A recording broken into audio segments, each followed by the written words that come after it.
Bueno, vamos a ver corticosteroides. Estos, los corticoides, principalmente los endógenos, o sea, los que nosotros sintetizamos, sintetizan gracias a una estimulación por la ACTH, que es una hormona que proviene de la propia melanocortina. Esto lo saben todos. Y básicamente en la médula y en la corteza suprarrenal hay síntesis de muchas hormonas, entre ellas el cortisol, que es el principal corticoide endógeno nuestro, que se sintetiza en la zona fasciculada gracias al estímulo de la ACTH.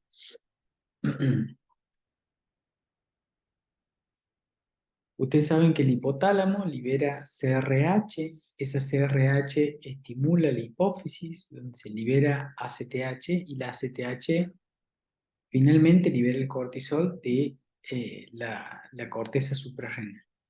Este cortisol ejerce efectos de retroalimentación negativos sobre la hipófisis y sobre el hipotálamo. Y a su vez ejerce efectos de inhibición del sistema inmune, sobre todo a nivel de los linfocitos, de los macrófagos y de los neutrófilos, y en la secreción de mediadores inflamatorios como el TNF-alfa, la interleuquina 6, la 2 y la 1. Por otro lado, quien estimula el hipotálamo, la acetilcolina, la serotonina, la noradrenalina, dependiendo del receptor, lo estimula o lo inhibe, y el GABA inhibe al hipotálamo. Y todas estas hormonas, perdón, todos estos mediadores inflamatorios estimulan al hipotálamo y a la hipófisis a que liberen CRH y ACTH respectivamente, y por eso siempre que un paciente en general esté inflamado, siempre hay estrés, secreción de cortisol e inmunodepresión. El cortisol actúa, tiene varios mecanismos de acción, y esto es importante porque dependiendo la dosis va a ejercer efectos distintos. El mecanismo de acción clásico del corticoide es que el corticoide se une a una proteína, se ensambla con varias proteínas en el citoplasma, y este ensamblaje genera que sea transportado al núcleo, y en el núcleo genera la represión de algunos genes y la expresión de otros genes. Finalmente esos genes van a formar proteínas y eso va a alterar la función celular. Ese es el mecanismo clásico. Sin embargo, los corticoides también tienen un efecto sobre algunos receptores de membrana, y tienen efectos estabilizando la membrana de algunos linfocitos a dosis altas. Los corticoides tenemos, ya pasando los fármacos, corticoides de acción corta, como la hidrocortisona y la cortisona. La hidrocortisona es con lo que se comparan todos los restos de los corticoides. Fíjense que tiene una acción muy corta, de 1 a 12 horas. En rojo está el efecto antiinflamatorio, y en azul está el efecto retenedor de sal, que le decimos. Fíjense que esto es efecto glucocorticoideo o antiinflamatorio, y este es el efecto de retención de sal o mineralocorticoideo. Los de acción intermedia, fíjense, tienen gran efecto glucocorticoideo y muy poco efecto mineralocorticoideo. Y están ahí la prednisona, la prednisolona, la metilprednisolona y la triamcinolona. La única que no tiene efecto retenedor de sal y solo tiene acción glucocorticoidea es la triamcinolona. El resto tiene algo de efecto de retención de sal. Y todos son entre 4 y 5 veces más potentes como antiinflamatorios que la hidrocortisona. Por último, tenemos los de acción larga, fíjense, de 36 a 55 horas, la beta y la dexametasona, que son súper potentes como glucocorticoides y no tienen efecto de retener sal. Por último, la fludrocortisona se diferencia del resto. ¿Por qué? Porque es gran retenedora de sal y tiene algo de efecto glucocorticoide. ¿Sí? Entonces, en general, la beta y la dexa son 25 a 30 veces más potentes que la hidrocortisona, la prednisona, la prednisolona y todas estas familias son entre 4 y 5, y la fludro tiene 10 veces la potencia glucocorticoidea que la hidrocortisona, pero 125 veces la potencia mineralocorticoidea comparado a la hidrocortisona. Los efectos de los corticoides, estudiando fisio nomás los podemos sacar. Tienen efectos sobre los glúcidos y sobre las proteínas. En general, aumentan los glúcidos y disminuyen las proteínas. ¿Por qué? Porque el corticoide rompe todo para formar glúcidos. ¿Ah? Entonces rompe proteínas para formar glúcidos. Altera la distribución de la grasa corporal, altera la distribución del agua y los electrolitos, esto por el efecto mineral corticoideo, no se olviden que retienen sodio y agua, producen hipertensión y tienen otros efectos en el sistema cardiovascular, disminuyen la masa del músculo esquelético porque, como les he dicho, rompen proteínas para formar glucosa, alteran el sistema nervioso central, sobre todo pueden dar, por ejemplo, psicosis. En la sangre tienen muchos efectos que ya los vamos a describir, tienen efectos antiinflamatorios por múltiples mecanismos y finalmente efectos inmunosupresores. A nivel de la sangre, sobre los macrófagos, disminuye la activación, la síntesis y la liberación de las citoquinas por parte de los macrófagos. A nivel de los neutrófilos, estabiliza la membrana de los lisosomas y previene la liberación de enzimas catabólicas, apagando la función normal de los neutrófilos.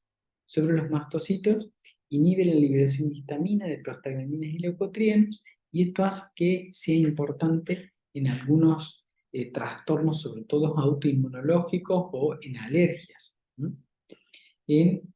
Sobre las células T o los linfocitos T, disminuye la activación, la síntesis y la liberación de citoquinas, al igual que los macrófagos, y sobre los eosinófilos también, lo mismo que los mastocitos, teniendo importancia sobre todo en reacciones alérgicas. Esto ya lo hemos visto con el cuadrito anterior, en rojo y en azul, en cuanto a la potencialidad antiinflamatoria o glucocorticoidea, fíjense, y la retención de sodio y agua o eficacia mineralocorticoidea, esto ya lo vimos. Pero básicamente, si decimos que la betametasona o la dexa es 25 veces más potente que la hidrocortisona, lo lógico va a ser que usemos una dosis muy baja de dexametasona en comparación a la dosis que usaríamos de hidrocortisona. Las vías de administración de los corticoides pueden ser varias. Por ejemplo, por vía oral podemos usar la cortisona, la dexametasona, la metilprednisolona o la prednisona. Por ejemplo, por vía intramuscular la triamcinolona o intramuscular o endovenosa, todas estas que están acá que son las más usadas. Por vía tópica, para algún tipo de reacción, por ejemplo en la piel, podemos usar la beta-metasona, la triamcinolona, la hidrocortisona, y por spray, tanto inhalado como nasal, por ejemplo para el asma, podemos usar, sobre todo para el asma, por ejemplo, la beclometasona, el budesonide, la fluticasona. Y sobre todo, para spray nasal, la mometasona y todos estos. Los más importantes para usar por vía parenteral son la betametasona, la dexametasona y la hidrocortisona. Estas dos también son importantes, sobre todo para pulsos de corticoides. Reacciones adversas de los corticoides, 1.000.000.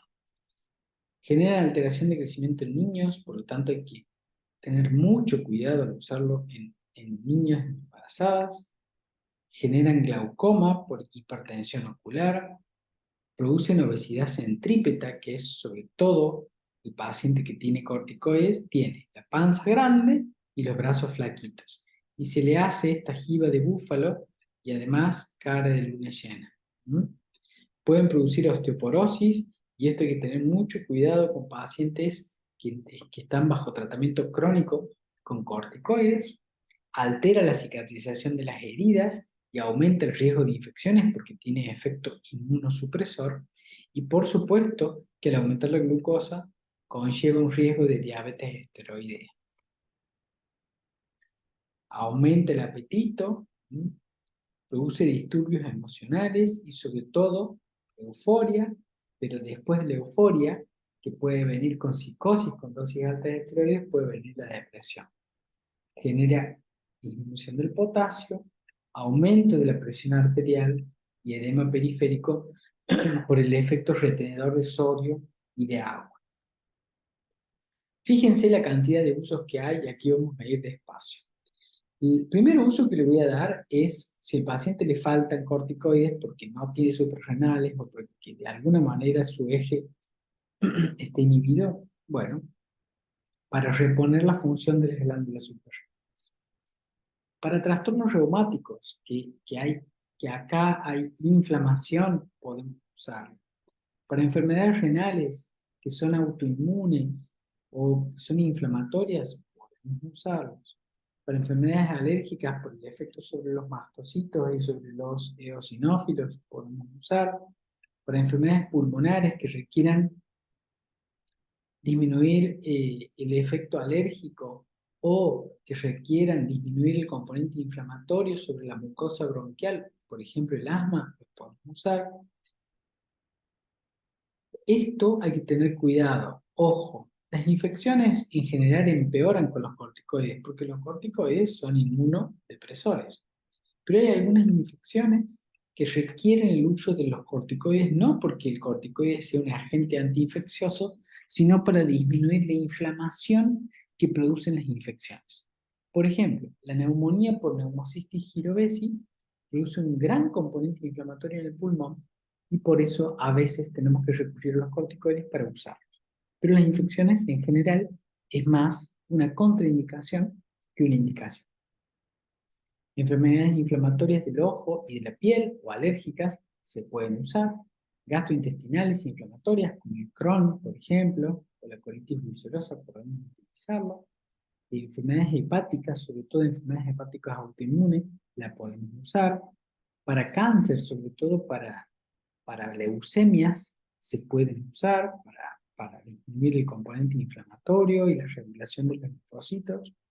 Para el edema cerebral como antiinflamatorio y un montón de otras condiciones como la sarcoidosis, la trombocitopenia, la hemólisis, para trasplante de órganos, como inmunodepresor, para lesión de la médula espinal como antiinflamatorio, etcétera, etcétera.